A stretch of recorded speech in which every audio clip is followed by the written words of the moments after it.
আগে ভাগে যে মেয়েটাকে বিয়ে করবেন বলে দিবেন যে আমি কিন্তু তেড়া যুবক, আমি কিন্তু ওই মাহফিলে ওয়াদা করে আসছি আমি 2 নম্বর কামাই করব।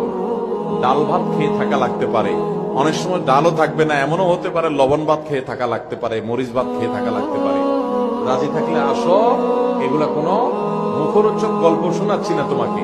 আমি কিন্তু 2 নম্বর কামাই করব না, অতএব কামাই কম হবে, কষ্ট হবে। চাইলে আসো, আর না হলে এখনো রাস্তা মাপতে পারো।